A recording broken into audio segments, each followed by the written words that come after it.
wabarakatuh. Waalaikumsalam. Alhamdulillah nahmaduhu wa nasta'inuhu wa nastaghfiruh wa na'udzu billahi min shururi anfusina wa min sayyiati a'malina. May yahdihillahu fala mudilla lahu wa may yudlil fala hadiya lahu. Asyhadu an la ilaha illallah wahdahu la syarika lahu. Asyhadu anna Muhammadan 'abduhu wa rasuluhu la nabiyya ba'dahu. Alhamdulillah, Bapak Ibu sekalian dimanapun berada, pada kesempatan sore hari ini Allah Subhanahu wa Ta'ala mudahkan kita untuk bertemu meskipun secara online, secara daring, dan perkembangan teknologi ini menjadi sarana kita untuk belajar bersama.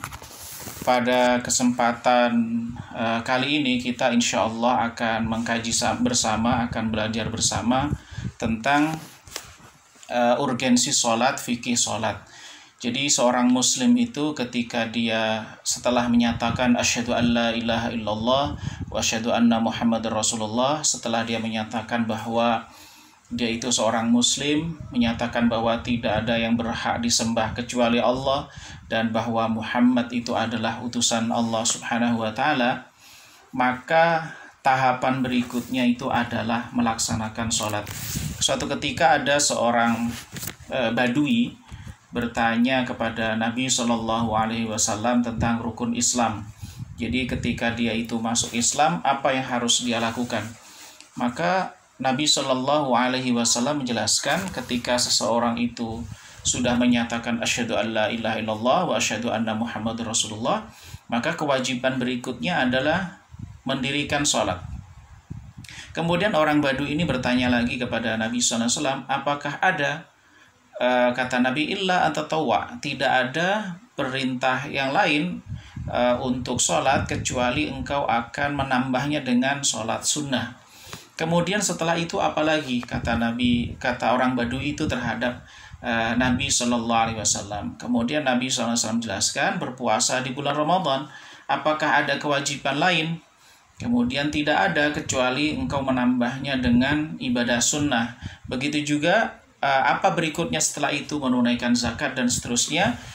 Ketika orang Badui ini selesai bertanya kepada Nabi Shallallahu Alaihi Wasallam, kemudian orang ini berlalu meninggalkan Nabi dengan mengatakan bahwa saya tidak akan mengurangi dan tidak akan menambahkan. Artinya bahwa orang Badui ini menyatakan kepada Nabi Shallallahu Alaihi Wasallam bahwa dia hanya akan melaksanakan yang wajib-wajib saja. Ketika orang Badui itu pergi, Nabi Shallallahu Alaihi Wasallam mengatakan bahwa aflah in sodak, orang ini akan masuk surga. Jadi kalau Nabi SAW mengatakan aflah, bahwa orang ini akan masuk surga, insodak, apabila orang itu tulus dengan apa yang dia katakan. Hadis ini memberikan pelajaran bagi kita bahwa seorang muslim ketika dia melaksanakan yang wajib saja dari apa yang Allah Subhanahu wa Ta'ala perintahkan dan meninggalkan semua yang dilarang, maka insya Allah akan masuk surga. Hanya saja kita sebagai seorang muslim, pertanyaan bagi kita semuanya, apakah kemudian sholat yang kita laksanakan atau ibadah-ibadah lain yang kita laksanakan itu sudah sesuai dengan standar ataukah belum? Jadi kalau orang itu melaksanakan yang wajib saja, insya Allah akan masuk surga. Namun yang menjadi pertanyaan kita adalah, apakah yang wajib yang kita lakukan itu sudah sesuai standar? Artinya, apakah ibadah kita itu sudah benar?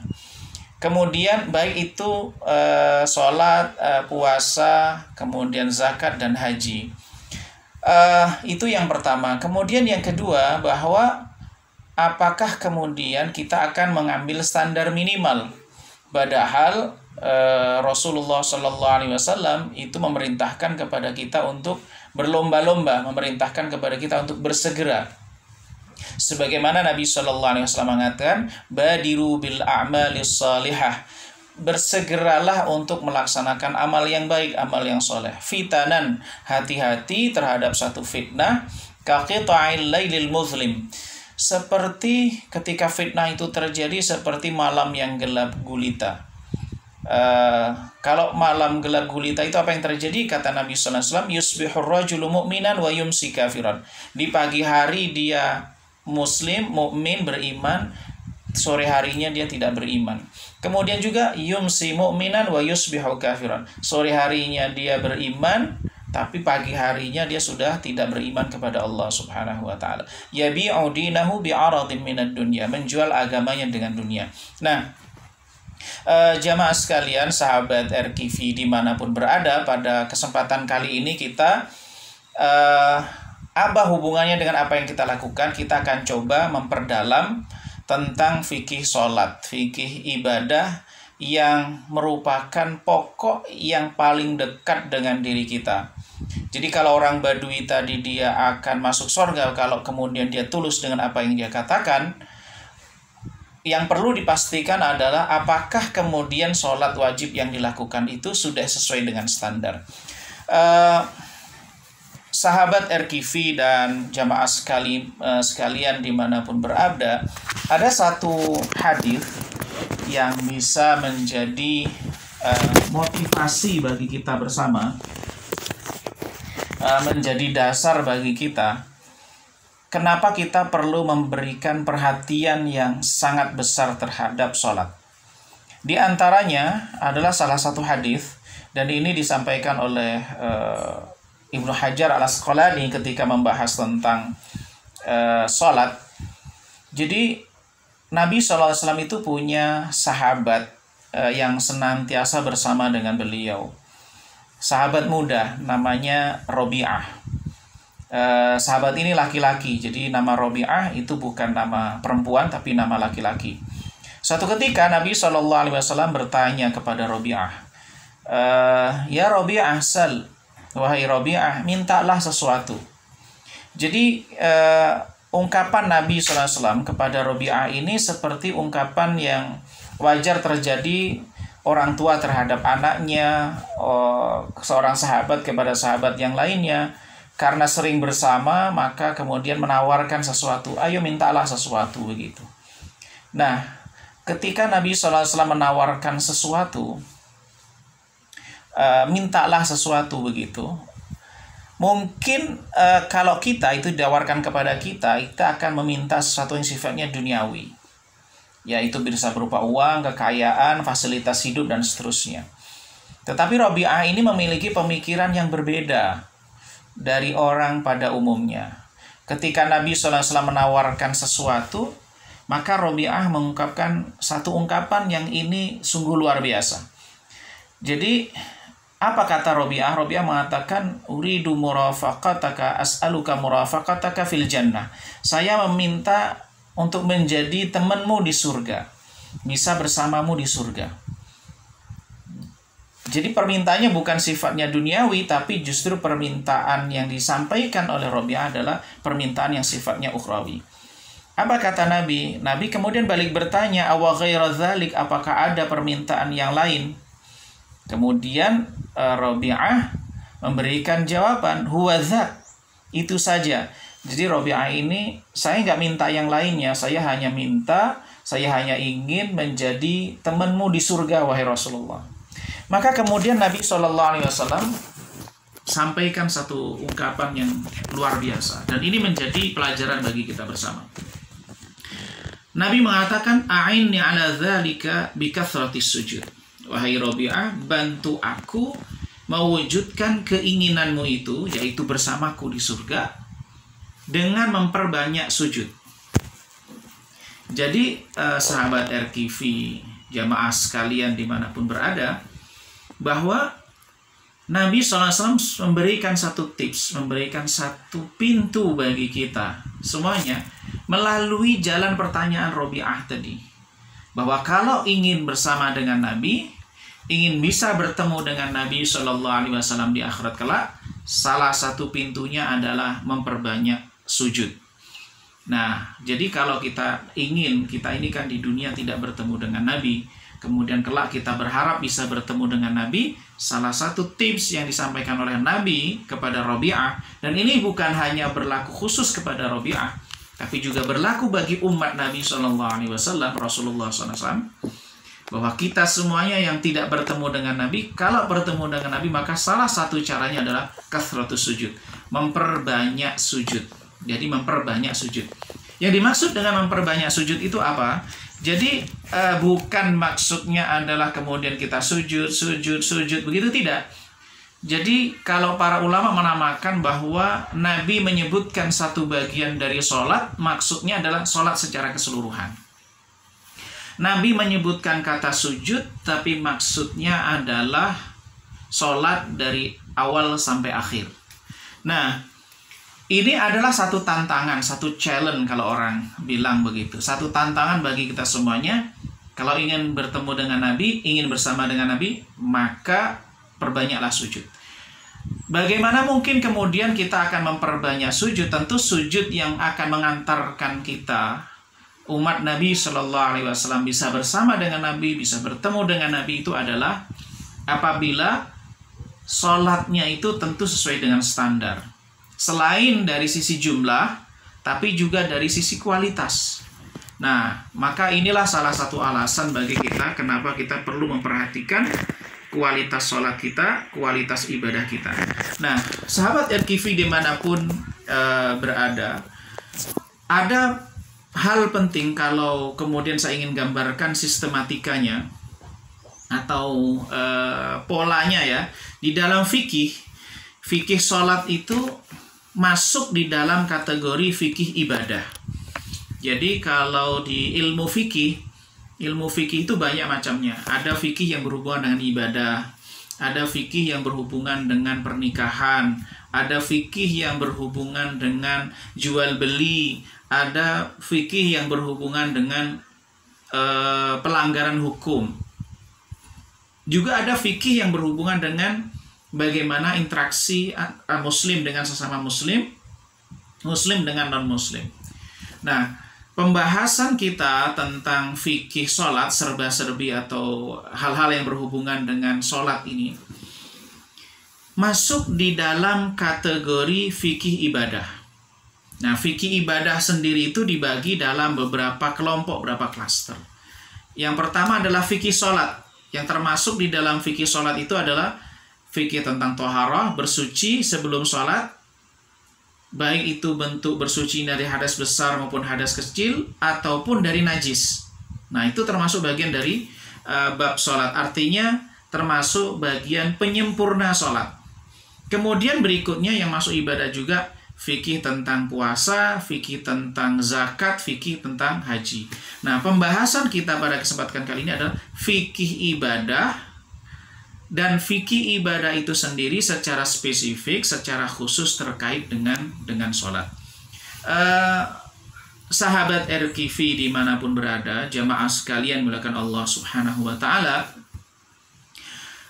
kalau kita membahas tentang fikih sholat, maka yang terpenting, yang paling urgen bagi kita untuk kita ketahui adalah yang pertama adalah definisi sholat. Apa itu sholat? Jadi kalau kita kemudian bertanya, apa itu sholat? Ini akan memberikan ukuran kepada kita untuk memahami sholat itu secara lebih utuh. Para ulama memberikan definisi sholat itu adalah af'alun makhsusah, satu tindakan, satu perbuatan yang secara khusus, muftahatun bitakbir, yang dimulai dengan takbir, wa mukhtamatun bitaslim, dan diakhiri dengan salam. Jadi ini definisi para ulama. Yang dimaksud dengan sholat itu adalah satu perbuatan yang khusus yang dimulai dengan takbir dan diakhiri dengan salam. Ini artinya bahwa kalau belum takbir berarti belum sholat. Kalau sudah salam berarti sudah sholat. Maka seperti ruang lingkup, kalau kita ingin memahami sholat itu, awalnya adalah takbir dan akhirnya itu adalah salam. Maka yang terjadi yang secara khusus di antara takbir dan salam, itulah yang dinamakan dengan sholat. Maka apapun yang terjadi yang kita lakukan sebelum takbir itu tidak masuk dalam kategori sholat. Begitu juga apa yang dilakukan oleh seseorang setelah salam itu tidak masuk dalam kategori sholat. Yang ini kemudian akan memberikan gambaran kepada kita untuk memahami tentang sholat jamaah, kemudian memahami tentang apa yang diucapkan oleh seseorang sebelum takbir, atau apa yang diucapkan setelah salam. Jadi kalau dia itu sebelum takbir maka belum sholat, kalau sudah salam berarti itu di luar sholat, selesai sholat. Ini yang nanti akan memberikan kepada kita gambaran definisi apa itu sholat. Jadi sholat adalah perbuatan yang khusus, dimulai dari takbir dan diakhiri dengan salam. Jadi yang terjadi di antara keduanya, antara takbir dan salam, inilah yang dinamakan dengan istilah sholat. Dan kita memulai sholat dengan takbir dan mengakhiri dengan salam. Jadi kalau kita sudah mulai takbir, takbiratul ihram maksudnya, berarti sudah mulai sholat. Maka sesuatu yang semula boleh di luar sholat menjadi nggak boleh ketika dia sudah takbiratul ihram. Sesuatu yang semula boleh, misalnya ngobrol, misalnya makan atau minum, atau melakukan aktivitas apapun, ketika dia sudah takbir berarti nggak boleh, jadi tidak boleh. Misalnya saya berikan satu contoh, misalnya kalau kita itu sebelum takbir toleh kanan kiri itu boleh. Kalau kita sebelum takbir misalnya kita itu makan sesuatu atau minum, atau misalnya berbicara dengan seseorang yang ada di samping kita, itu boleh. Tapi kalau sudah takbiratul ihram, takbir yang menjadikan haram, melakukan sesuatu yang semula itu boleh, maka kita tidak boleh. Ketika sudah takbiratul ihram, Allahu Akbar, maka tidak boleh ngobrol dengan orang yang di sampingnya, tidak boleh makan sesuatu, tidak boleh toleh kanan, toleh kiri. Jadi itulah yang menjadi batas awal orang melaksanakan sholat. Begitu juga kalau dia sudah salam, yang semula tidak boleh. Jadi kalau sebelum salam kita baca bacaan yang memang sudah ditentukan. Kita baca bacaan yang sesuai dengan tempatnya. Kalau sujud apa yang dibaca, kalau kemudian ketika ruku apa yang dibaca, duduk di antara dua sujud, kemudian sujud kedua, tahiyat dan seterusnya. Itu adalah bacaan-bacaan yang memang sudah ditetapkan, dicontohkan oleh Nabi SAW. Nah, ketika sudah selesai, Assalamualaikum warahmatullahi, Assalamualaikum warahmatullahi, maka semula yang terlarang, yang semula tidak boleh, seperti ngobrol, berbicara, makan, minum, atau apapun yang lainnya, ketika sudah salam menjadi boleh, menjadi halal. Nah, inilah yang membedakan antara sholat dengan zikir setelah sholat. Nah, gitu juga. Misalnya juga kalau sebelum takbir, bismillah atau apapun yang diucapkan sebelum takbiratul ihram. Nah, sahabat RKV dimanapun berada, yang dimuliakan Allah Subhanahu wa Ta'ala, ini adalah tentang definisi pemahaman tentang apa itu sholat. Berikutnya adalah apa dasar atau landasan kita untuk melaksanakan sholat.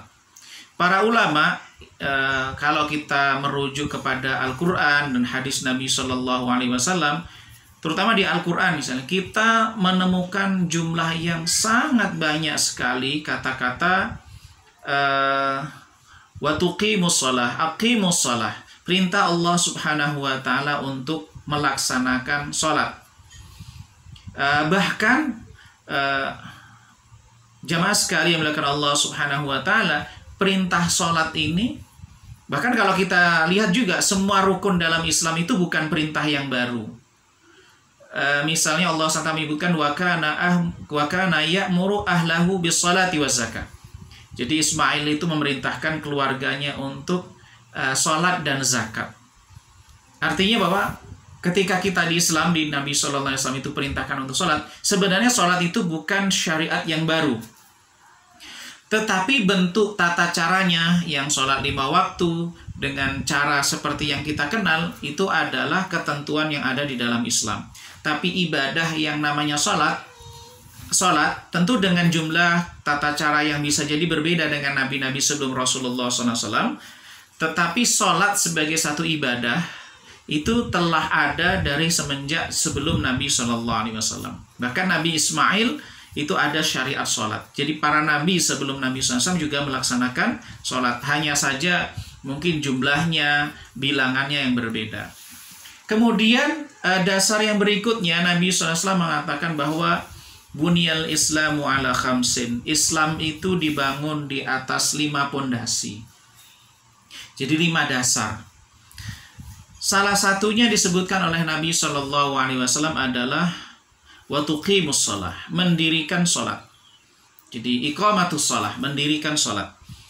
Jadi kalau diibaratkan satu bangunan ya, Islam itu seperti bangunan.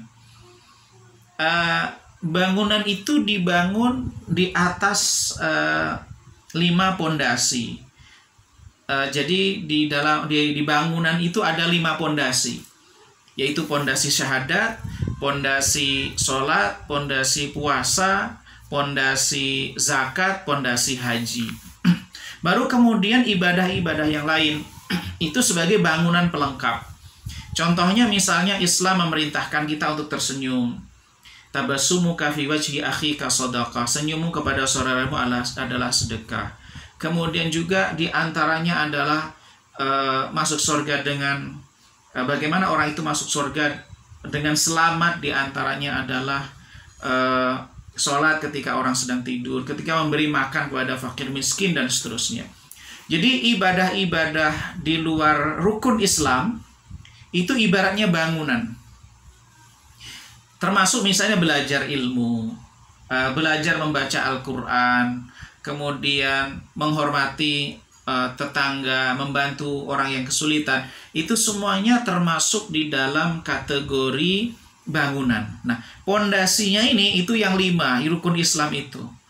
Maka satu bangunan itu akan mudah roboh, akan mudah rusak apabila pondasinya itu kropos. Maka kalau orang sholatnya bermasalah, maka bangunan agamanya, bangunan keislaman dia dalam berislam itu akan bermasalah. Nah, makanya ada satu hadis Nabi SAW bahwa yang pertama kali nanti dihisab itu adalah sholat. Kalau sholatnya baik, maka semuanya itu berpengaruh akan menjadi baik. Tapi kalau kemudian rusak, itu bisa menjadi rusak. Ketika orang dihisab sholatnya, kalau kemudian ternyata ada masalah dari sholatnya, maka dilihat dari tatawu'nya dan seterusnya. Jadi termasuk yang menjadi perhatian dalam audit Allah SWT nanti dalam hisab itu adalah perkara sholat. Kemudian berikutnya, dasar berikutnya adalah kesepakatan ulama.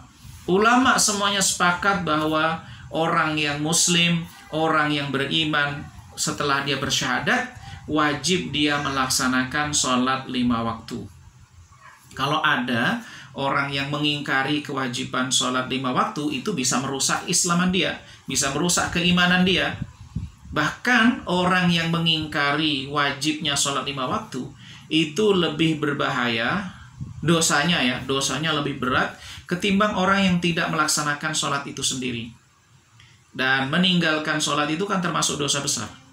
Fawailul lil musallin alladzina hum an salatihim sahun. Celakalah bagi orang yang sholat tapi sholatnya itu lalai. Maksudnya bagaimana? Dia sholat di luar waktunya. Dia melalaikan, menunda-nunda sholatnya sehingga dia sholat di luar waktunya. Nah, kalau orang sholat di luar waktu berarti kan sholatnya tidak sah. Nah, itu dia masih melaksanakan. Bagaimana orang yang kemudian tidak melaksanakan? Tentu dosanya lebih besar.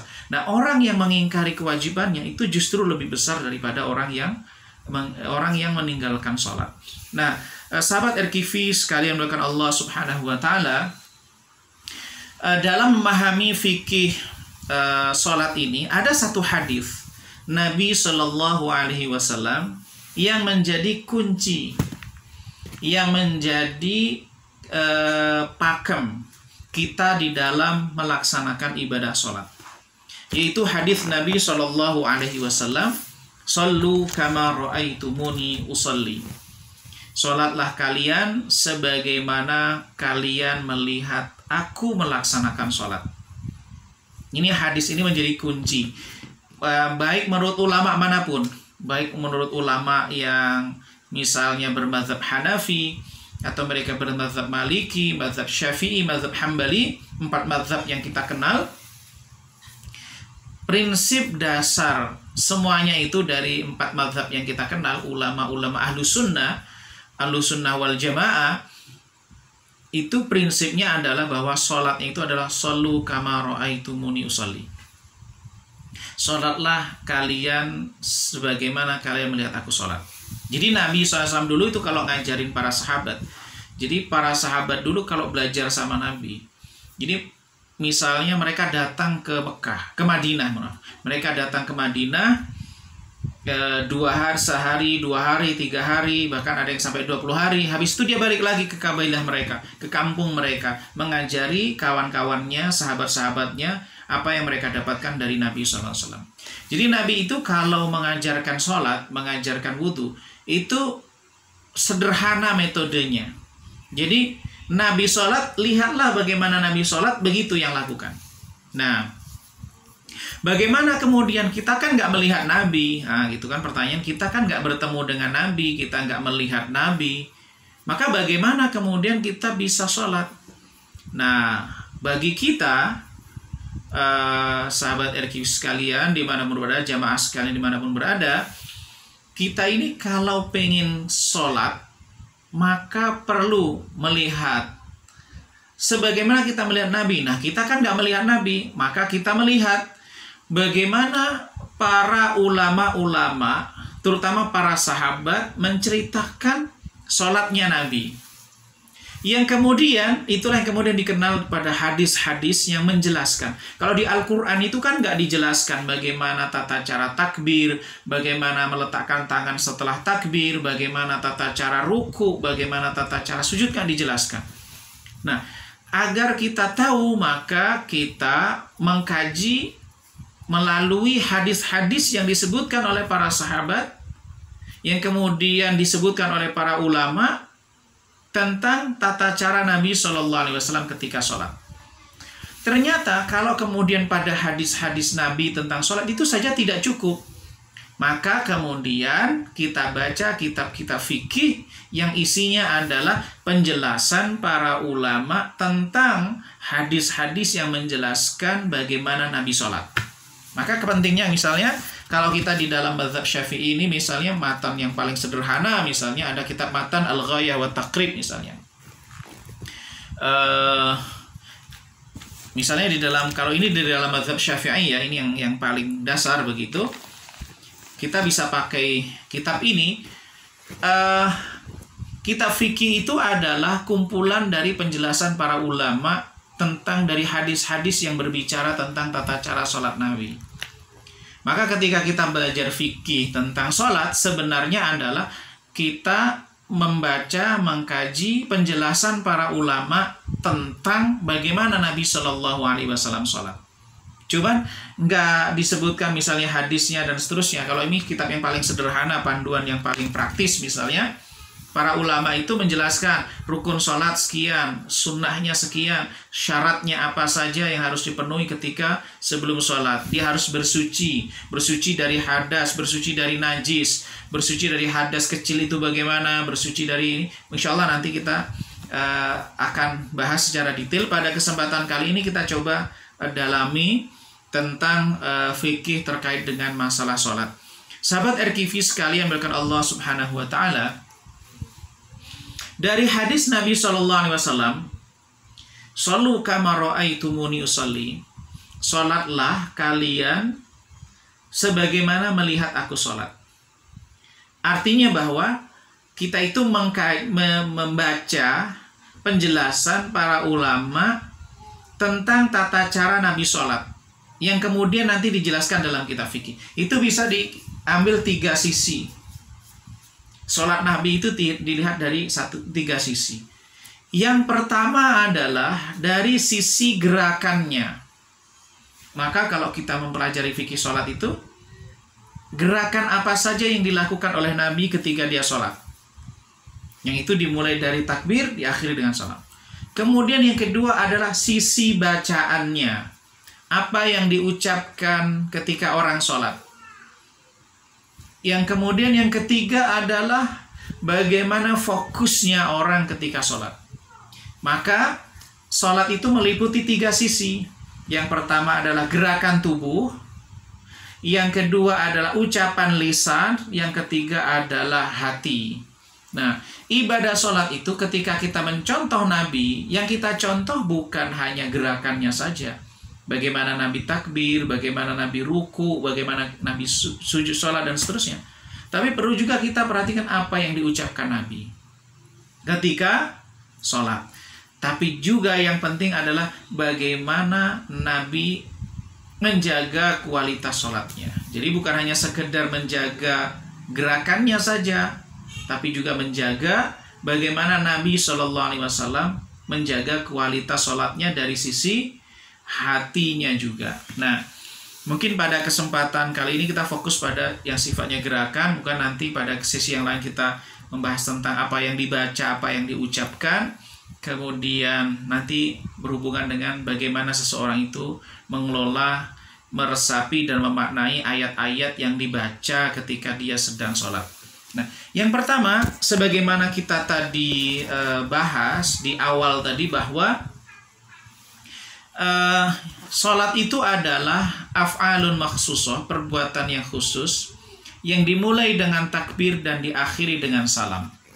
Ini akan menjadi kunci pembahasan kita, sahabat RQ sekalian, bagaimana kita memahami tentang sholat. Nah, kalau saya coba buka di kitab Matan Ghayatut Taqrib ya, mungkin ini kitab yang paling gampang yang bisa ditemukan. Kalau kemudian sebagai, terutama di Indonesia karena bermadzhab Syafi'i, maka kita coba mengambil dari kitab Matan Ghayatut Taqrib. Ya, disebutkan di sini bahwa di dalam sholat itu ada yang sifatnya rukun, yaitu al-arkan, yang pokok yang nggak boleh ditinggalkan. Dan ada yang sifatnya adalah sesuatu yang sunnah, artinya bahwa sesuatu yang dianjurkan. Kalau dia kemudian ketinggalan atau lupa, atau kemudian dia tidak melakukan, maka sholatnya sah. Tapi kalau rukun, itu kalau dia lupa atau ketinggalan, maka dia harus menggantinya. Misalnya sujud. Ketika orang dia lupa, baru ingat di rakaat yang kedua, nah maka nanti dia harus mengganti. Berarti rakaat yang pertama tadi dihukumi atau dihitung tidak berlaku. Itu sebagai contoh ya kalau kemudian yang rukun.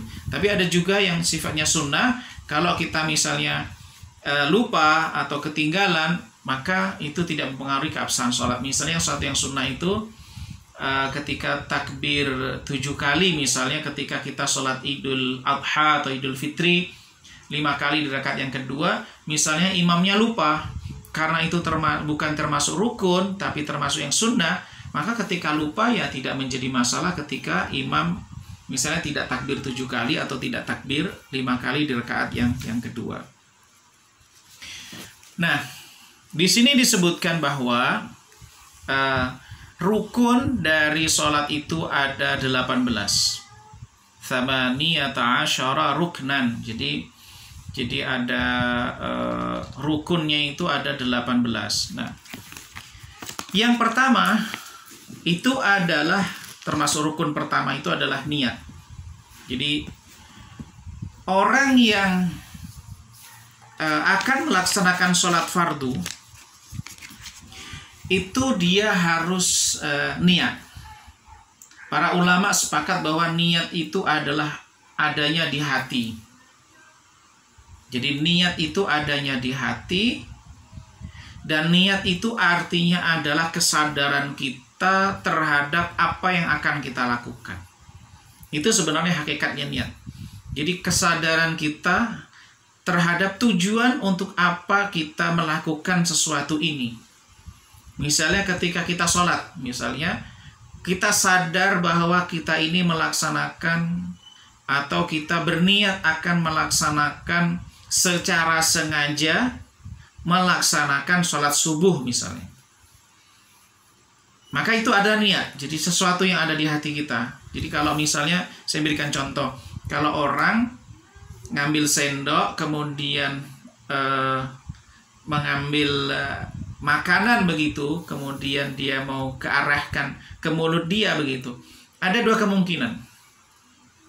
dia itu sadar atas apa yang dia lakukan, maka berarti dia tidak punya niat. Tapi kemudian yang kedua, dia sadar atas apa yang dia lakukan, maka berarti dia itu punya niat. Itu secara sederhananya. Nah, apa yang kemudian kita lafadzkan, misalnya usolli fardhu zuhri, usolli fardhu asri, dan seterusnya, itu para ulama menamakan dengan at-talaffuzu bin niyah, melafadzkan niat. Jadi niat yang dilafadzkan itulah yang kemudian kita kenal dengan istilah usolli fardhu zuhri, usolli fardhu asri, usolli fardhu maghribi, dan seterusnya. Itu adalah sebenarnya bukan niatnya, tapi adalah melafadzkan niat. Untuk apa? Orang melafadzkan niat itu tujuannya adalah agar apa yang dia lakukan itu disadari oleh hatinya. Nah, gitu. Jadi kalau orang sebelum sholat, misalnya usolli fardhu zuhri, sebenarnya dia mengucapkan sholat zuhur itu, usolli fardhu zuhri, itu mengetuk hatinya dia ketika dia nanti takbir, dia sadar bahwa dia mau melakukan apa. Karena sejatinya di dalam pandangan ulama mazhab Syafi'i, misalnya Imam Al-Ghazali, Imam An-Nawawi, juga misalnya Imam Syafi'i, menyebutkan bahwa sesungguhnya berniat itu bersamaan dengan takbir. Bersamaan dengan takbir. Jadi kita Allahu Akbar. Jadi ketika kita Allahu Akbar, niatnya itu ketika bersama dengan takbir. Niat yang sejati itu sebenarnya tempatnya di situ. Kenapa? Karena ulama menamakan sholat niat itu bagian dari rukun. Kalau rukun, dia itu sudah masuk di dalam sholat. Sedangkan sholat itu adalah perbuatan yang dimulai dari takbir dan diakhiri dengan salam. Kalau dia belum takbir, berarti masih di luar sholat. Maka niat itu karena dia rukun, maka harus masuk dalam bagian sholat. Maka kapan niat ini? Niat itu ketika takbir, bersamaan dengan takbir. Nah gitu penjelasan kalau kita baca di dalam misalnya Al-Wajiz karyanya Imam Al-Ghazali, Al-Um karyanya Imam Syafi'i, Al-Muhadzab karyanya Asy-Syirazi misalnya, atau Majmu' Syarah Muhadzab karyanya Imam Nawawi, menyebutkan begitu. Rata-rata kita temukan bahwa niat itu bersamaan dengan takbir Allahu Akbar. Begitu. Jadi ketika dia itu takbir, bersamaan dengan itu dia hadirkan di dalam hati dia ini mau sholat apa? Sholat zuhur, sholat asar, sholat maghrib, sholat isya, dan seterusnya. Nah, lah kan lafadznya panjang. Usolli fardhu zuhri arba'a raka'atin mustaqbilal qiblati lillahi ta'ala ma'muman atau imaman lillahi ta'ala misalnya. Berarti kan takbir Allah apa begitu? Enggak.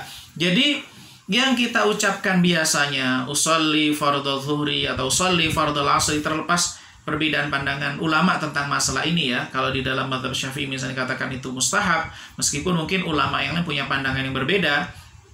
Imam Nawawi menyebutkan itu adalah mustahab, terutama bagi mereka yang sulit konsentrasi begitu.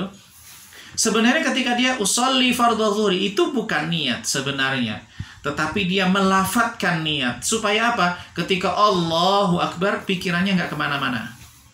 Jadi sebenarnya di situ.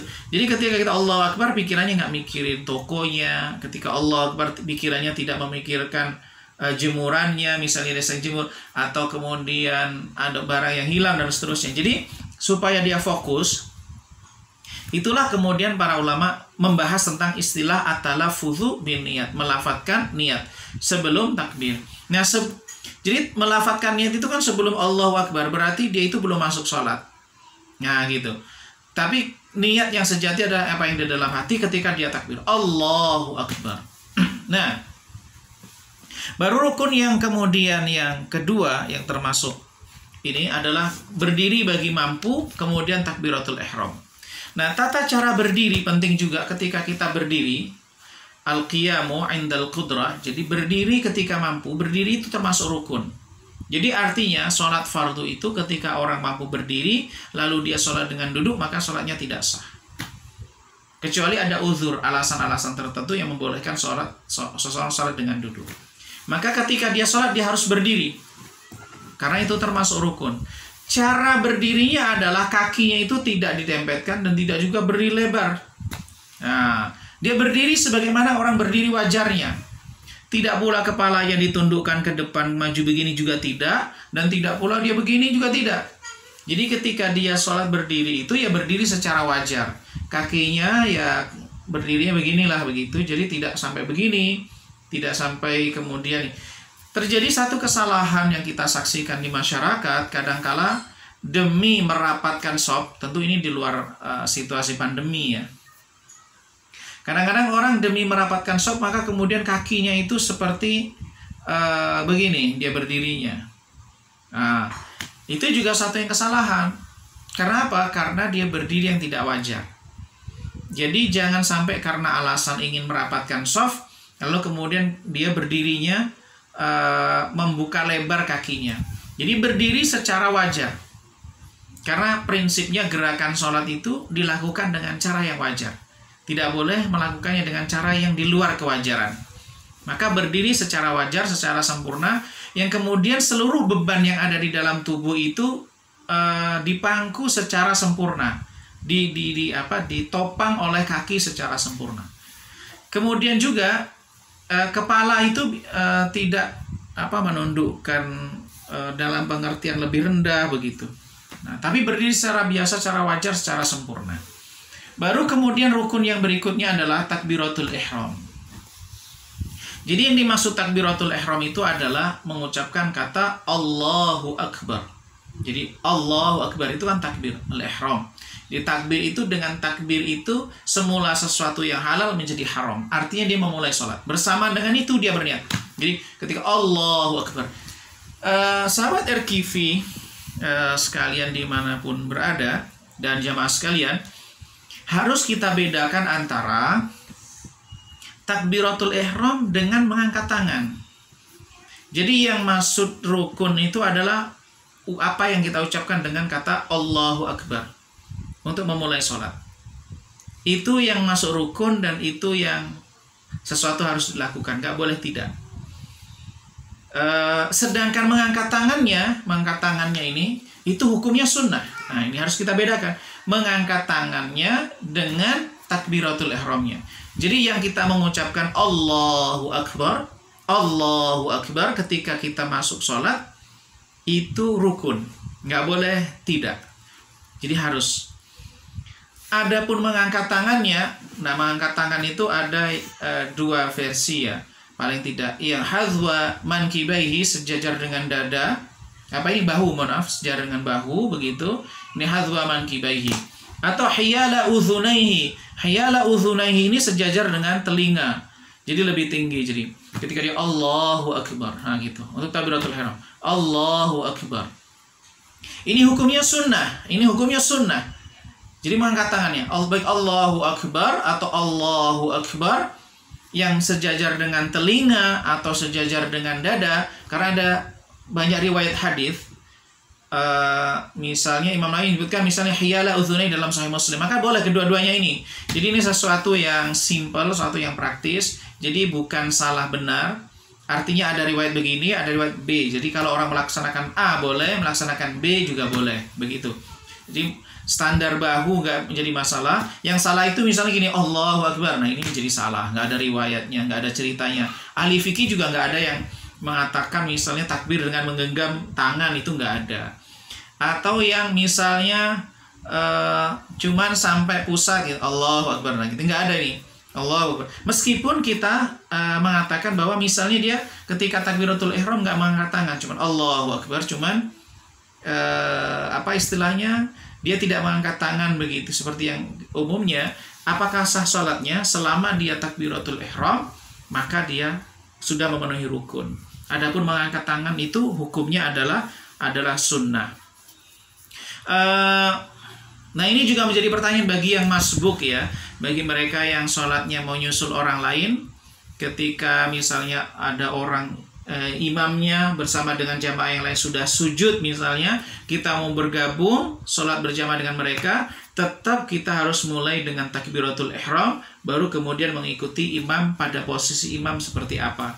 Jadi nggak boleh langsung misalnya sujud tanpa takbiratul ihram. Jadi takbiratul ihram ini sesuatu yang kunci, sesuatu yang tidak boleh tidak. Kemudian rukun yang berikutnya adalah membaca Al-Fatihah. Membaca Al-Fatihah. La sholata liman lam yaqra bi Fatihatil kitab, kata Nabi SAW. Tidak sah sholat yang tidak membaca Al-Fatihah. Dan disebutkan wa bismillahirrahmanirrahim ayatun minha. Dan bismillahirrahmanirrahim di dalam Al-Fatihah itu termasuk bagian dari Al-Fatihah.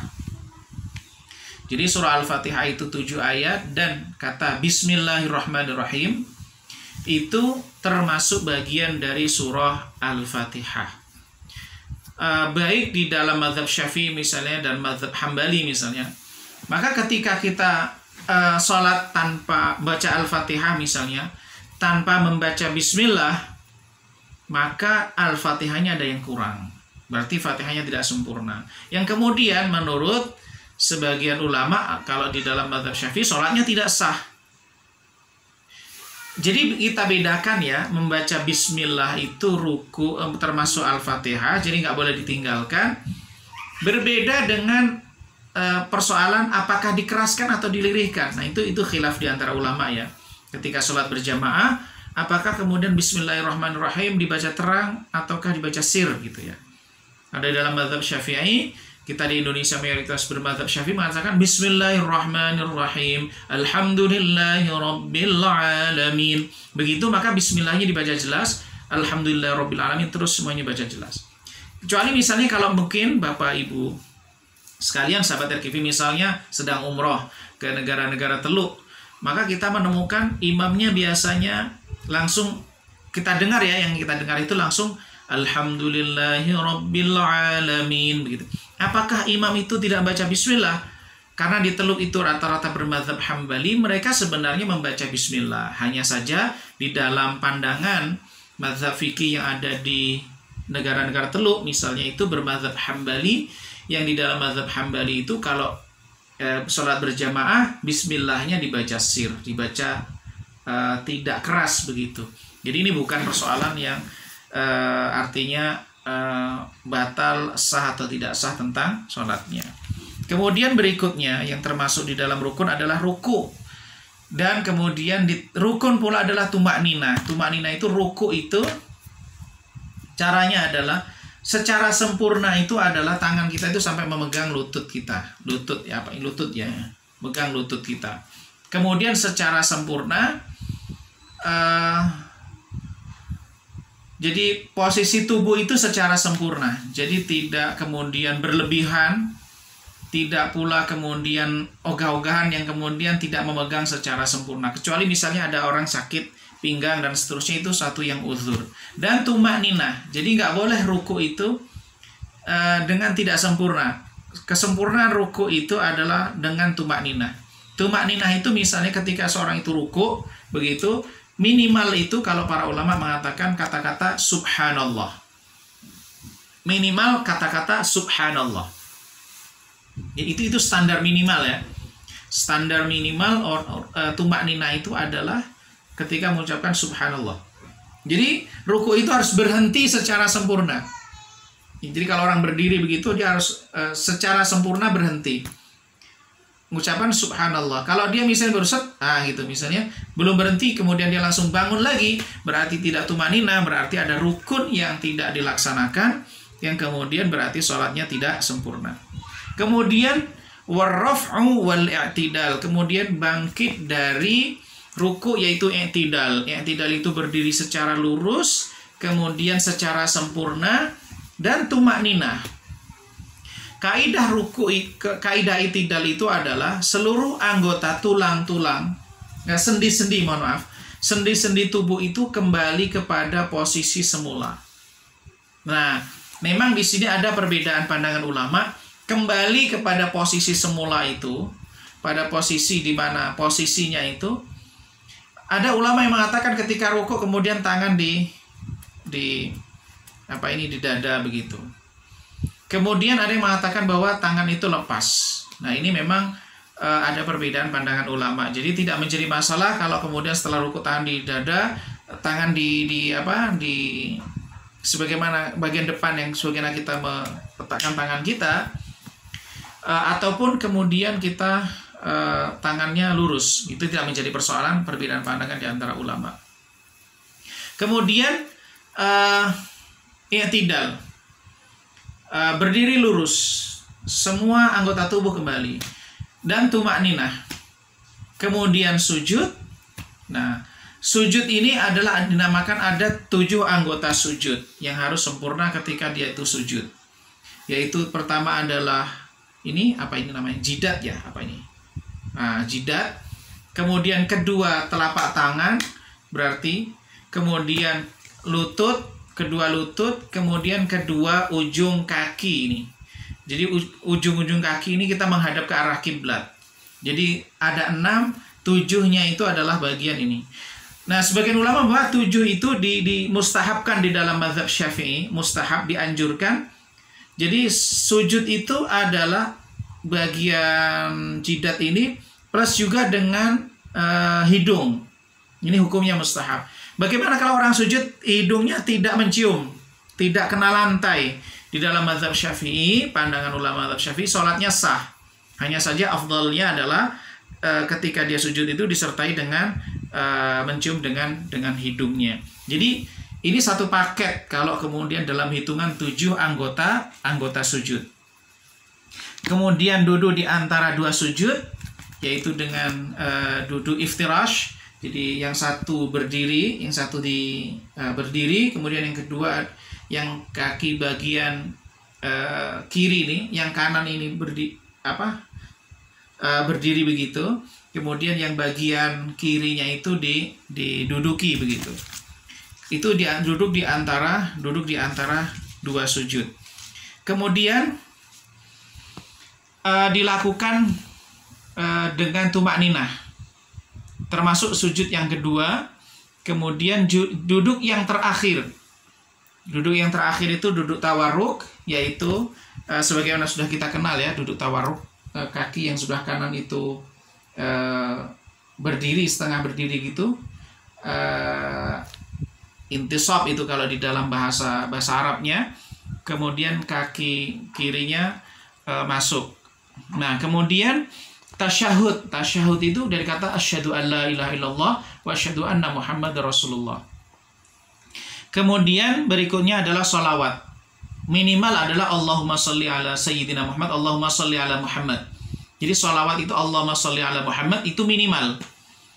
Kemudian salam yang pertama itu termasuk rukun. Assalamualaikum warahmatullah, itu termasuk rukun.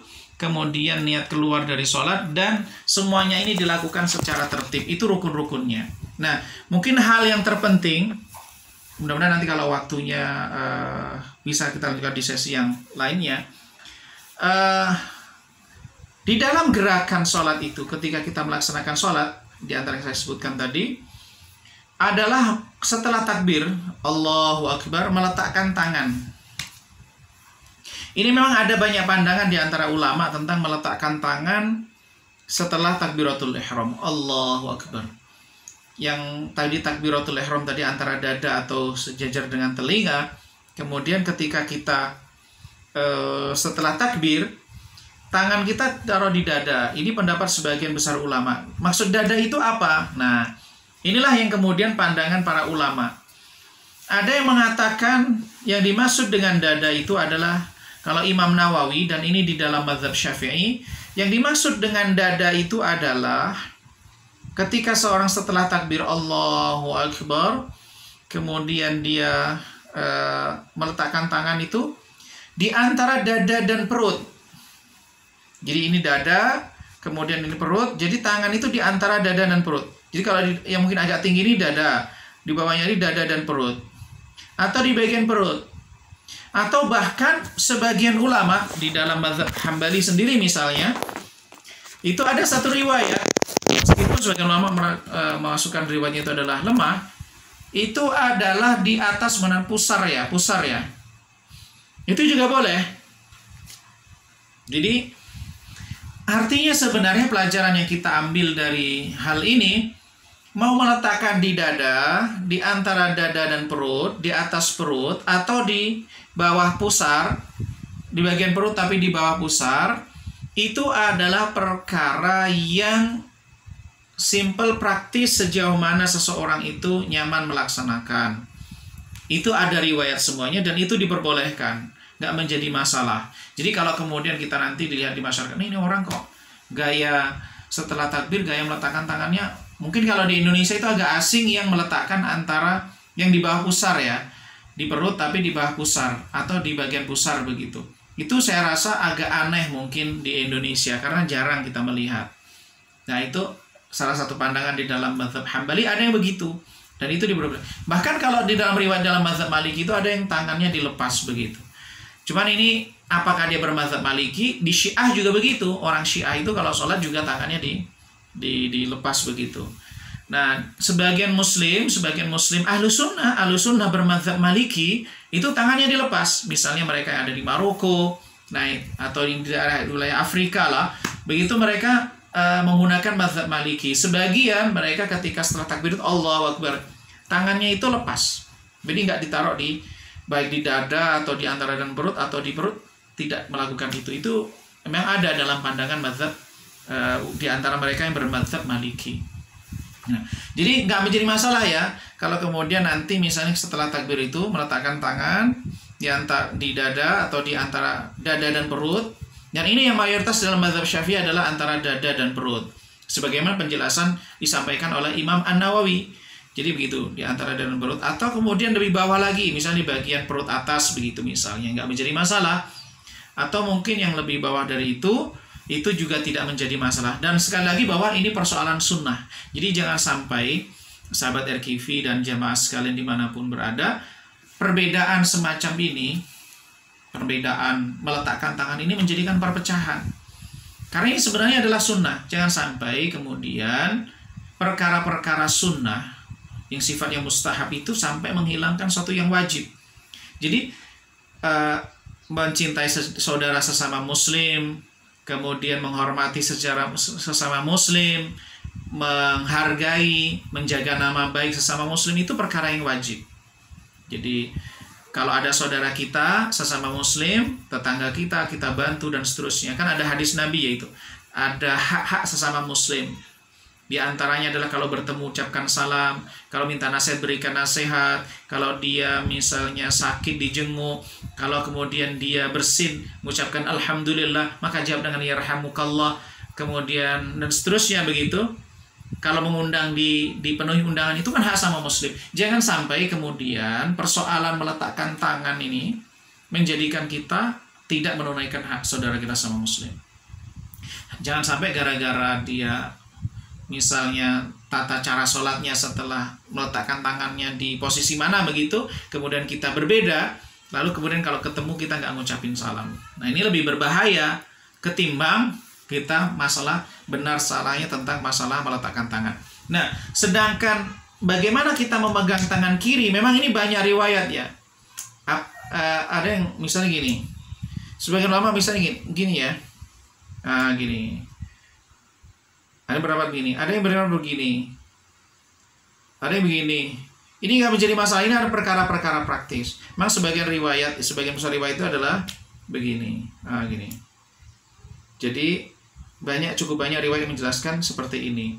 Jadi mau yang kemudian memegang, memegang tangannya begini nggak menjadi masalah, atau begini juga nggak menjadi masalah, atau yang begini nggak menjadi masalah. Jadi meletakkan antara ini tangan kiri, kemudian ini tangan kanan di atas tangan kiri, begini. Jadi ini nggak menjadi masalah. Ya. Atau yang begini juga nggak menjadi masalah, nggak menjadi persoalan. Atau yang begini juga nggak menjadi masalah. Artinya ini perkara banyak riwayat yang menjelaskan tentang bagaimana meletakkan posisi tangan kanan di atas tangan kiri. Dan semuanya ini adalah ada banyak riwayat dan semuanya boleh, dipersilakan, nggak menjadi masalah. selama memang tidak apa istilahnya, gerakan yang memang tidak ada riwayatnya, itu nggak diperkenankan. Atau gerakan yang dilarang itu misalnya berkaca pinggang, ini nggak diperkenankan itu ketika sholat, misalnya begitu. Dan termasuk yang tidak disebutkan adalah yang begini, ini nggak disebutkan, ini kayak orang kedinginan gitu, nggak ada. Nah gitu. Tapi selama yang posisi tadi meletakkan tangan kanan di atas tangan kiri, mau yang seperti ini, mau yang seperti ini, atau yang begini, nggak menjadi masalah. Ini adalah perkara-perkara yang fleksibel di dalam pelaksanaan sholat.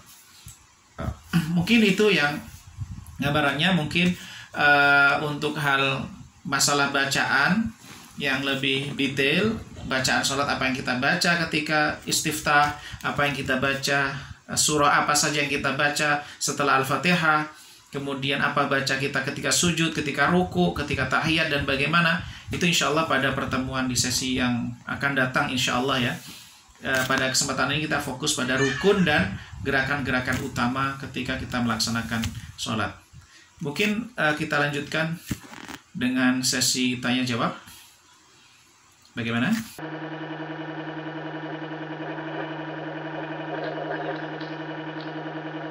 Bagaimana ketika kita sujud, bolehkah kita berdoa? Ketika kita sujud, bolehkah kita berdoa kepada Allah Subhanahu wa Ta'ala?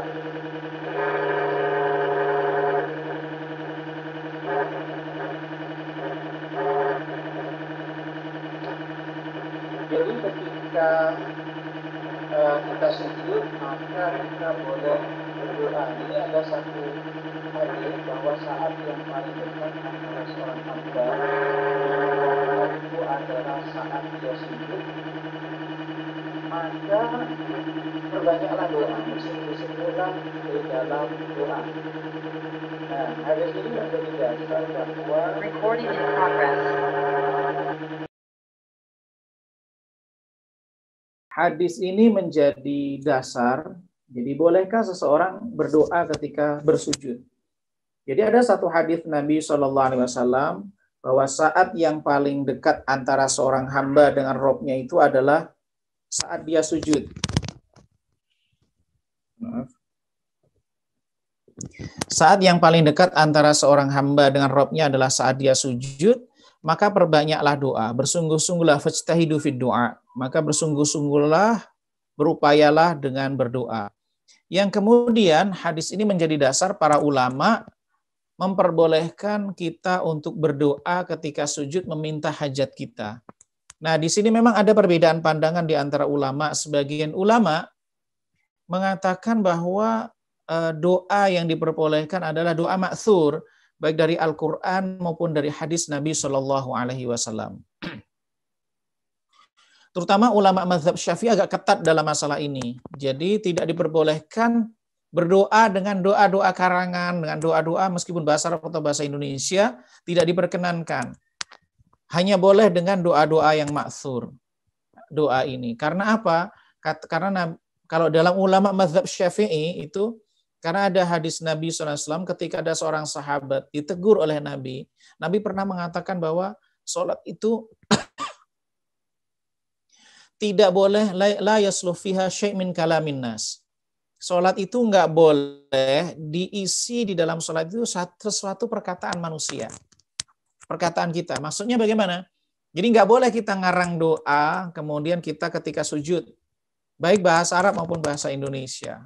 Atau bahasa-bahasa yang lainnya. Yang boleh hanya doa-doa ma'thur. Ini pandangan sebagian ulama. Tapi ada juga ulama yang berpendapat boleh. Bahkan doa, bukan doa ma'thur diperbolehkan. Ini memang perkara khilaf. Tetapi yang jelas diperbolehkan kita berdoa ketika kita sujud. Ada satu, kalau saya melihatnya ya, itu ada satu solusi sebenarnya. Sebenarnya kalau kita itu ada hajat,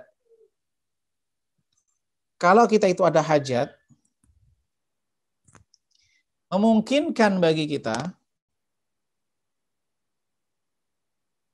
ada solusi ketika kita itu berdoa. Solusinya adalah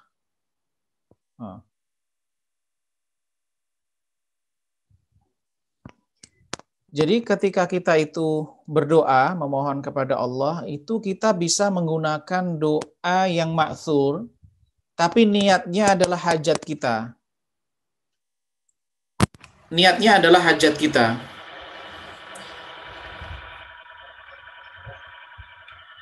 Jadi ketika kita berdoa dengan doa yang ma'thur, misalnya Rabbana atina fid dunya hasanah wa fil akhirati hasanah wa qina adzabannar, itu kan doa yang ma'thur.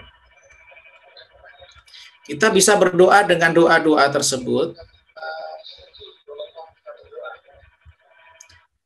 Kita bisa berdoa dengan doa-doa tersebut yang kemudian doa-doa ini, doa-doa yang ma'thur ini, doa-doa yang ma'thur ini kita ucapkan ketika kita sedang berdoa. Misalnya gini, seseorang yang pengen datang jodohnya, ya kan? Ini kan sebenarnya persoalan jodoh, atau seorang pengen rezekinya tertentu lah begitu misalnya. Sebenarnya keinginan hajat ini bisa terwakili dengan keumuman doa. Misalnya, Rabbana atina fid dunya hasanah wa fil akhirati hasanah wa qina adzabannar. Yang kita ucapkan itu adalah doa sapu jagat itu, karena itu adalah semua kebaikan itu bisa tercover dengan hajat itu. Tapi hati kita maksudnya adalah hajat yang kita inginkan. Itu agar apa? Secara lafaz yang kita ucapkan itu kita tidak melanggar, tapi di sisi yang lain bahwa kita juga memohon kepada Allah dengan hajat hati, melalui hati kita, melalui lafaz doa tersebut. Nah, ini kalau yang di sholat fardu ya, kalau mungkin kita di sholat sunnah, upayakan mungkin agak lebih luas ya. Kalau mungkin kita ngikuti ulama yang memperbolehkan dengan bahasa Indonesia, nggak menjadi masalah begitu. Tetapi upayakan ini tidak di sholat fardu, tapi di sholat yang dilaksanakan adalah sholat sunnah. Ya, mungkin ada pertanyaan yang lainnya, silakan.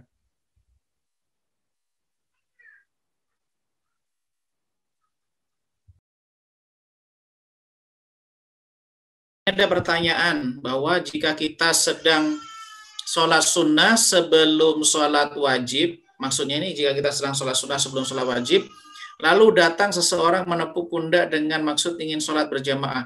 Lalu apa yang harus kita lakukan, melanjutkan sholat sunnah atau bagaimana? Mungkin yang lebih krusial, ini kasusnya banyak ya, kalau kemudian kita temukan. Kalau kasusnya begini, kita sedang sholat sunnah, misalnya sholat sunnah ba'diyah, artinya sholat setelah kita sholat fardu, kemudian ada orang yang dia memang telat dalam sholatnya, kemudian dia ingin sholat berjamaah dengan kita, tidak menjadi masalah. Kita sholat sunnah, kemudian di belakang kita sholat wajib. Pada prinsipnya sebenarnya, di dalam pandangan ulama mazhab Syafi'i, dan begitu juga di dalam pandangan ulama mazhab Hambali, perbedaan niat antara imam dengan makmum tidak menjadi masalah. Imam sholat sunnah, makmum sholat wajib nggak menjadi masalah. Cuman mungkin begini, ini kalau kasus sesuai dengan pertanyaan, dikira orang ini sholat jamaah sudah selesai, padahal belum dimulai. Nah itu mungkin bisa memberikan isyarat.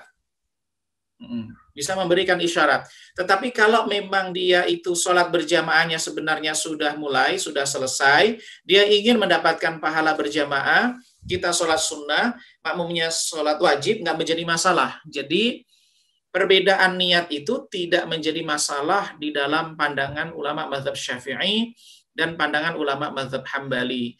Contoh yang lain misalnya gini, saya berikan contoh dalam kasus yang mirip seperti ini ya. Misalnya ketika kita sedang safar,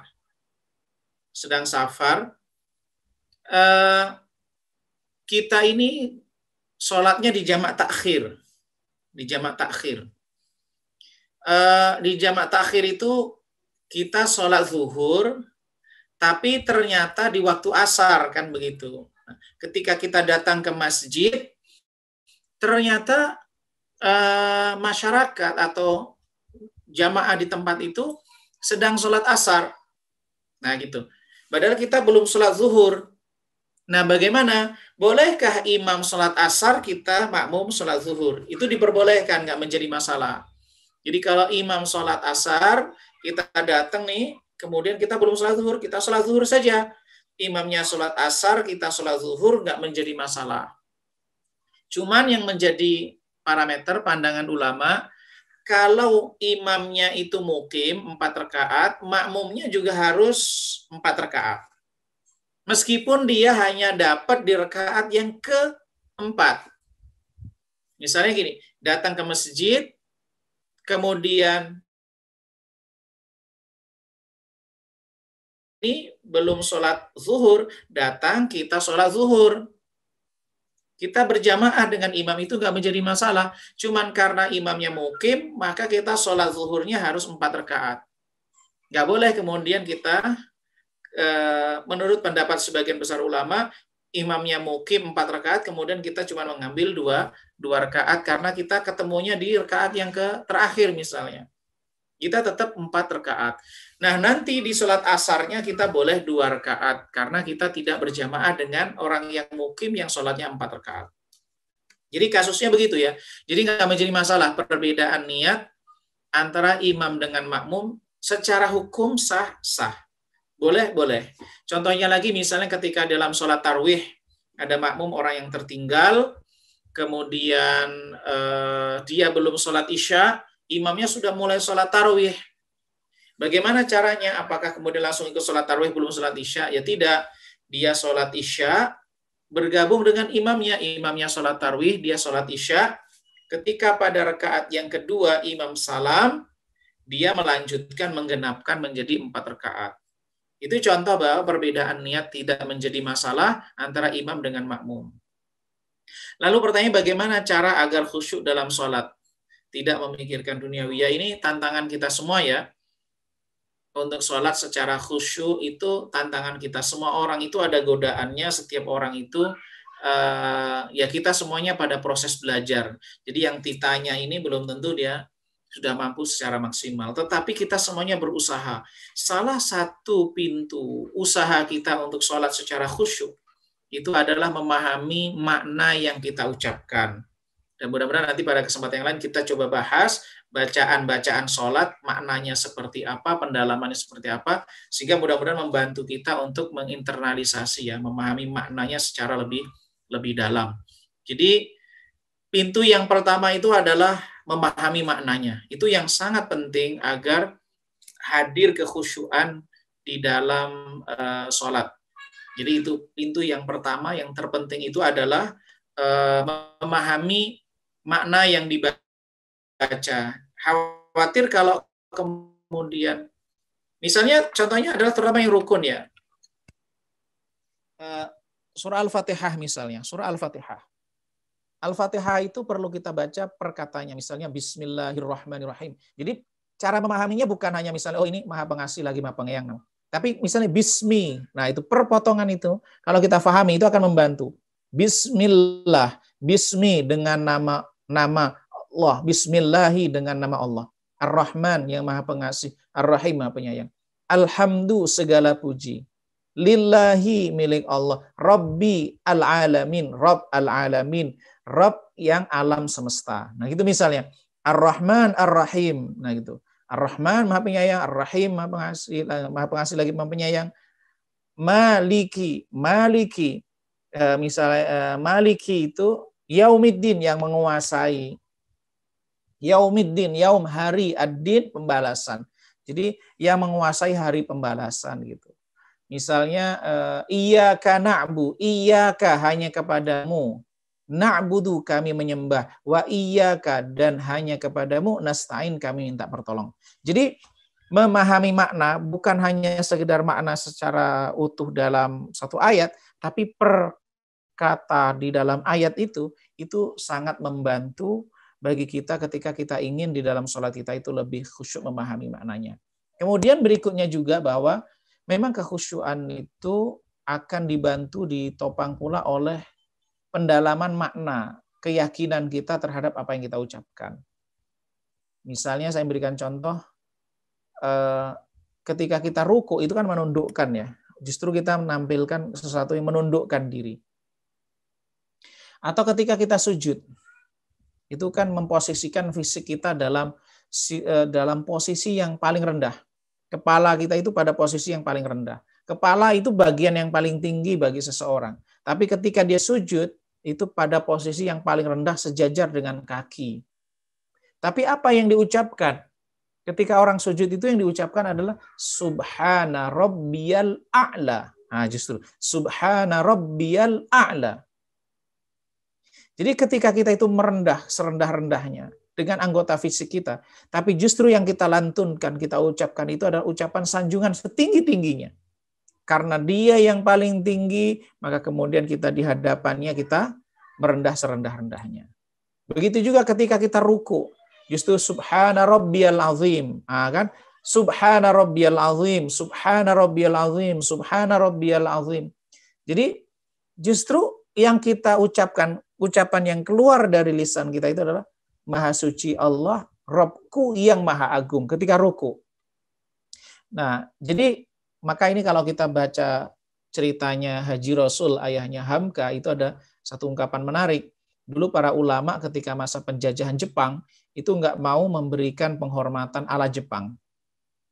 Karena bagi mereka memberikan penghormatan ala Jepang itu melanggar agama. Tidak boleh kita ruku, menundukkan.